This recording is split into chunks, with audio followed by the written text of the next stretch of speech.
በዚህ ቪዲዮ እስካሁን ያልደረሳችሁበትን ስለ ቴምር የሚመከር መጠን፣ በጾምና በአዘቦት ወቅት፣ በእድሜ ልዩነት፣ በጤና ሁኔታ፣ ጤና ላይ ለውጥ እንዲያመጣ ለምን ያህል ጊዜ እንውሰደው፣ ምን ሰዓት ላይ እንውሰደው፣ ቴምርን ለመጠቀም ምርጥ ጊዜ የቱ ነው፣ እንዴት እናዘጋጀው፣ ከነማን ምግቦች ጋር ብንወስደው ምን ጥቅም እናገኛለን፣ መውሰድ ያለባቸውና የሌለባቸው ሰዎች እነማን ናቸው፣ ጥንቃቄ ማድረግ ያለባቸውስ፣ በጾም ወቅት ተምር እንዴት መጠቀም እንደሚቻል፣ በስሁርና ኢፍጣር፣ በቴምር ውስጥ የሚገኙ ማዕድናት፣ ቫይታሚንና አንቲኦክሲደንት የሚሉትን ሀሳቦች የምንዳስስ ይሆናል።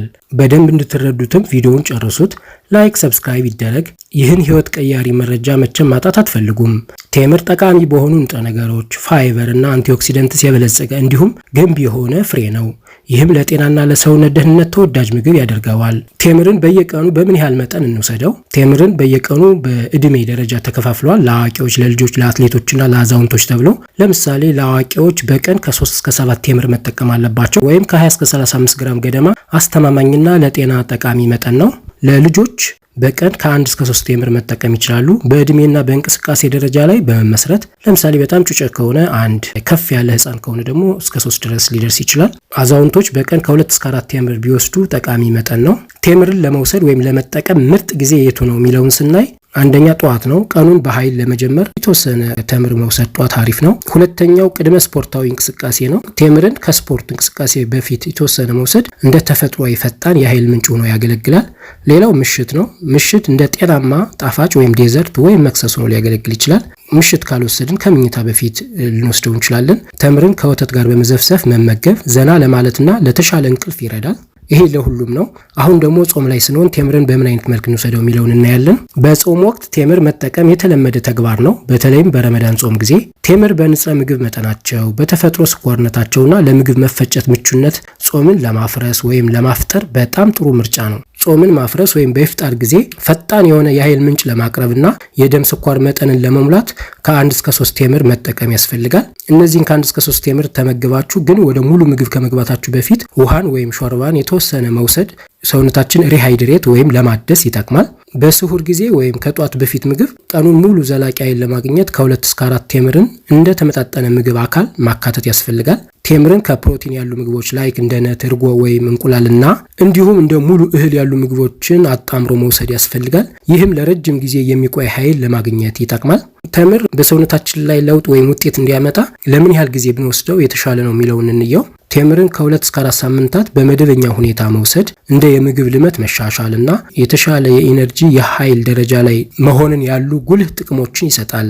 እንደ የልብ ጤና፣ የአጥንት ጥንካሬ ያሉ የረጅም ጊዜ ጥቅሞችን ለማግኘት ደግሞ ቴምርን ለወራት በተከታታይ በአመጋገብ ውስጥ ማካተት ያስፈልጋል ማለት ነው። ቴምር በንጥረ ምግብ የበለጸገ ፍራፍሬ ነው። ቴምር በፋይበር፣ በፖታሲየም፣ ማግኒዥየም፣ በቫይታሚን ቢ6 እና በብረት የበለጸገ ነው። እንደ ፍላቮኖይዶች፣ ካሮቲኖይድ እና ፌኖሊክ አሲድ ያሉ ጸረ ኦክሲደንቶችን ይይዛል። ቴምር የምግብ መፈጨት ጤናን ይደግፋል። የቴምር ከፍተኛ የፋይበር ይዘት ለምግብ መፈጨት ይረዳል። የሆድ ድርቀትን ይከላከላል። እንዲሁም የአንጀት ወይም የገት ጤናን ያበረታታል። ቴምር ኢነርጂን ለማበልጸግ ወይም ቦስት ለማድረግ ይጠቅማል። ቴምር ፈጣን ጉልበት የሚሰጥ የተፈጥሮ የፍሩክቶዝና የግልኮስ ምንጭ ነው። ቴምር የአጥንት ጤናን ይደግፋል። ቴምር የአጥንት ጥንካሬ የሚደግፍ እንደ ካልሲየም፣ ፎስፎረስ እና ማግኒዥየም ያሉ ማዕድናትን ይዟል። ቴምር ለልብ ጤና ይጠቅማል። በቴምር ውስጥ የሚገኘው ፖታሲየም የደም ግፊትን ለመቆጣጠር ይረዳል። አንቲኦክሲደንቶች ደግሞ ብግነትን ወይም እብጠትን በመቀነስ ለልብ ህመም ተጋላጭነትን ይቀንሳሉ። የደም የስኳር መጠን ለማመጣጠን ይጠቅማል። ቴምር ጣፋጭ ቢሆንም ዝቅተኛ ግላይሴሚክ መረጃ ጠቋሚ ወይም ሎው ግላይሴሚክ ኢንዴክስ አለው እና በተገለጸው መጠን ከተወሰደ በደም ውስጥ ያለውን የስኳር መጠን ለማስተካከል ይረዳል። ቴምር አንቲኦክሲደንት ባህሪያት አሉት። ቴምር የኦክሲዳይዝድ ውጥረትን ወይም ጭንቀትን ይዋጋል። እንደ ካንሰርና አልዛይመርስ ያሉ ስር የሰደዱ በሽታዎች የመጋለጥ ስጋት ይቀንሳል። ቴምር የተፈጥሮ ጣፋጭ ምግብ ነው። ቴምር በምግብ አዘገጃጀት ውስጥ የተጣራ ስኳር ሊተካ ይችላል። ይህ ጤናማ አማራጭ ነው። ቴምር ለእርግዝናና በምጥ ጊዜ ይጠቅማል። ቴምር በያዘው ንጥረ ምግብ ወይም ኒውትረንት መገለጫቸው ምክንያት ምጥን ለማቅለልና የማህፀን ጫፍ መስፋፋትን ወይም ሰርቫይካል ዳይሊቴሽን እንደሚያሻሽል ይታመናል።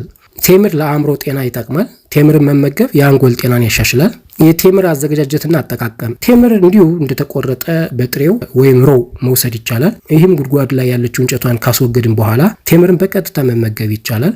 ሁለተኛው ደረቅ ቴምርን መመገብ ነው። ቴምርን በውሃ ወይም በወተት ለአንድ ሌሊት በመንከር ወይም በመዘፍዘፍ ማለስለስ ያስፈልጋል። ይህም ለተሻለ የምግብ መፈጨት ሂደት ይረዳል። ቴምርን በፈሳሽ መልክ መውሰድ ይቻላል። በለስላሳዎች በስሙዚ መልክ መውሰድ ይቻላል። ቴምርን ከፍራፍሬ ጋር፣ ከወተት ጋር ወይም ከእርጎ ጋር በመቀላቀል ለተመጣጠነ መጠጥ ማዋሃድ ያስፈልጋል። ቴምርን ከበሰሉ ምግብ ጋር መውሰድ ያስፈልጋል። ቴምርን በጣፋጭ ምግቦች ወይም ዴዘርትስ፣ በኤነርጂ አሞሌዎች ወይም በተጠበሱ በተጋገሩ ምርቶች ውስጥ እንደ ተፈጥሯዊ ጣፋጭ መጠቀም ይቻላል። ከሌሎች ምግቦች ጋር ቴምርን እንዴት ማደባለቅና መጠቀም ይቻላል የሚለውን ስናይ አንደኛ ቴምርን ከነት ጋር መውሰድ ይቻላል። ቴምርን ከአልሞንድ፣ ከዋልነት ወይም ፒስታችዋስ ጋር ለተመጣጠነ መክሰስ ማጣመር ያስፈልጋል። ቴምርን ከወተት ተዋጽኦዎች ጋር መውሰድ ያስፈልጋል። ለተጨማሪ ጣፋጭነትና ለአመጋገብ ለንጥረ ነገር ስንል ቴምርን ወደ እርጎ፣ ወተት ወይም ለስላሳዎች በመጨመር መውሰድ ያስፈልጋል። በፋይበር የበለጸገ ቁርስ እንዲኖረን የተከተፈ ቴምርን በኦትሜል ውስጥ በማካተት መውሰድ፣ በአጃ ሾርባ ማለት ነው። ሌላው ቴምርን ከፕሮቲኖች ጋር መውሰድ ያስፈልጋል። ቴምርን ከፕሮቲን ምንጮች እንደ ኦቾሎኒ ቅቤ፣ ፒያነት በተር ወይም አይብ ለአጥጋቢ መክሰስ ማዋሃድ ያስፈልጋል። የቴምር ትንሽ የጎንዮሽ ተጽዕኖዎች ቴምር የክብደት መጨመር ሊያመጣ ይችላል። ከመጠን በላይ መውሰድ የካሎሪ መጨመርና የሰውነት ክብደት መጨመር ሊያስከትል ይችላል። መፍትሄ በትክክለኛው መጠን መውሰድ ወይም በአካላዊ እንቅስቃሴ ጋር አብሮ መውሰድ። ሁለተኛው ችግር የምግብ መፈጨት ችግር ሊያመጣ ይችላል። ቴምርን አብስቶ መውሰድ በፋይበር ይዘታቸው ምክንያት የሆድ መንፋት፣ ጋዝ ወይም እንደ ተቅማጥ ያሉ አልፎ አልፎ ሊያስከትል ይችላሉ። ከመጠን ያለፈ ቴምር እንደ አንጀት ችግር ላይክ ኢሪቴብል ቦል ሲንድረም ያሉ ሁኔታዎችን ሊያባብስ ይችላል። መፍትሄውም በትንሽ መጠን ከ1 እስከ 2 ቴምር ጀምሮ ቀስ በቀስ እያለማመዱ እየጨመሩ መሄድ ይሆናል። ሌላው ከፍተኛ የስኳር ይዘት አለው ቴምር። የስኳር ህመም ያለባቸው ሰዎች ቴምርን በትንሹ መመገብ፣ የደም ስኳር መጠን መከታተል ወይም የሚከታተላቸውን ሐኪም ማማከር አለባቸው። ሌላው አለርጂ ነው። አልፎ አልፎ ከስንት አንዴ አንዳንድ ግለሰቦች ለቴምር አለርጂ ሊያጋጥማቸው ይችላል። በጾምም ሆነ በአዘቦት ወቅት ማን ጥንቃቄ ማድረግ አለበት የሚለውን ስናይ አንደኛ ጥንቃቄ ማድረግ ያለባቸው የስኳር ታካሚዎች ናቸው። የስኳር በሽታ ወይም የኢንሱሊን መቋቋም ወይም ኢንሱሊን ሬዚስታንስ ካለብዎ ቴምርን ከመውሰዳችሁ በፊት ሐኪም ማማከር ያስፈልጋል። ቴምር በተፈጥሮ ከፍተኛ የሆነ የስኳር መጠን ስላለው በአንድ ጊዜ ከአንድ በላይ ቴምር መውሰድን ይገድቡ እና ከፕሮቲን ወይም ከጤናማ ቅባቶች ጋር በማጣመር የስኳር መጠን እንዲቀንስ ማድረግ ያስፈልጋል።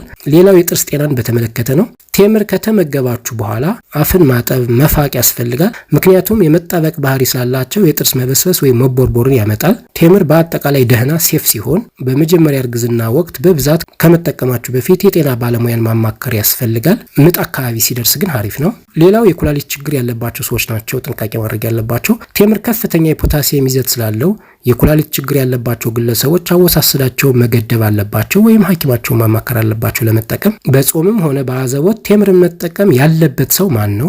ለምሳሌ መጀመሪያዎቹ ጤናማ ግለሰቦች ናቸው። ያው ሄልዚ ኢንዲቪዥዋል ቴምርን መጠቀም ይችላሉ። ቴምር የሚጠቅማቸው ለአጠቃላይ ጤናና ጉልበት ለማግኘት ይጠቅማቸዋል። ቴምር ኃይልንና አልሚ ምግቦችን ለማቅረብ በጾም ወቅት የተመጣጠነ ምግብ አካል ሆኖ መጠቀም ይቻላል። ሌላው አትሌቶች ናቸው። ለፈጣን ጉልበትና ጡንቻ ማገገም ይረዳቸዋል። ከጾም በኋላ የግላይኮጅን ማከማቻዎችን ለመሙላት ይረዳል። ከአካል ብቃት እንቅስቃሴ በፊትና በኋላ ቴምርን መጠቀም አሪፍ ነው። ሌላው አረጋውያን ወይም አዛውንቶች ናቸው። ለአጥንት ጤንነትና ለምግብ መፈጨት ጉልበት ይሰጣል። ይህም ለአረጋውያን ተስማሚ ያደርጋቸዋል። በአረጋውያን ላይ የሰውነት ድርቀት መከሰት የተለመደ ስለሆነ ቴምርን በሚጠቀሙበት ጊዜ በቂ የሆነ እርጥበት ይኖራቸዋል። ሌላው ቴምር መጠቀም ያለባቸው ከክብደት በታች የሆኑ ግለሰቦች ናቸው። ቴምር በካሎሪ ይዘቱ እና በንጥረ ምግብ መጠናቸው ምክንያት ጤናማ ክብደት ለመጨመር ይረዳሉ። በጾምም ሆነ በአዘቦት ቴምርን ማስወገድ ያለበት ማን ነው? የስኳር ህመምተኞች፣ የኩላሊት ችግር ያለባቸው ሰዎች፣ የቴምር አለርጂ ያለባቸው ሰዎች፣ የምግብ መፈጨት ችግር ያለባቸው ግለሰቦች ቴምርን ማስወገድ ይኖርባቸዋል። ቴምር በተመጣጣኝ ማዕድናት፣ ቫይታሚኖች፣ ጸረ ኦክሲደንቶች እና ሌሎች ጠቃሚ ውህዶች የተሞላ በንጥረ ነገር በኒውትረንቶች የበለጸገ ፍሬ ነው። ቴምርን በአመጋገብ ውስጥ በማካተትና የተነገሩትን መመሪያዎች በመከተል የሰውነት ጤናን ማሳደግና መጠበቅ ይቻላል። ውድ አድማጮች ምግቦች መድኃኒት ናቸው፣ ስለዚህ ተመገቧቸው። ይህ ቪዲዮ ጠቃሚ ነው ብላችሁ ካሰባችሁ ለሌሎች እንዲደርስ ላይክ፣ ሼር፣ ሰብስክራይብ አድርጉት። ቀጣይ ቪዲዮ ምን ይሰራላችሁ እንዲሰራ የምትፈልጉትን ቪዲዮ ኮሜንት ላይ ያስቀምጡልን። ብዙሃኑ የጻፈውን እንሰራላችኋለን። መረጃ እንዲደርሳችሁ የኖቲፊኬሽን ደወል ተጫኑ። ተመሳሳይ ቪዲዮዎችን በቀላሉ ማግኘት ከፈለጋችሁ ከስር ዲስክሪፕሽን ሴክሽን ላይ ሊንኩ አላችሁ፣ ተመልከቱት። በእውነቱ ሳዳመጣችሁን ከልብ እያመሰገንን በሌላ ቪዲዮ በተለያየ ጤና መረጃ እስክንገናኝ ሰላም ቆዩ። ሰላማችሁ ይብዛም።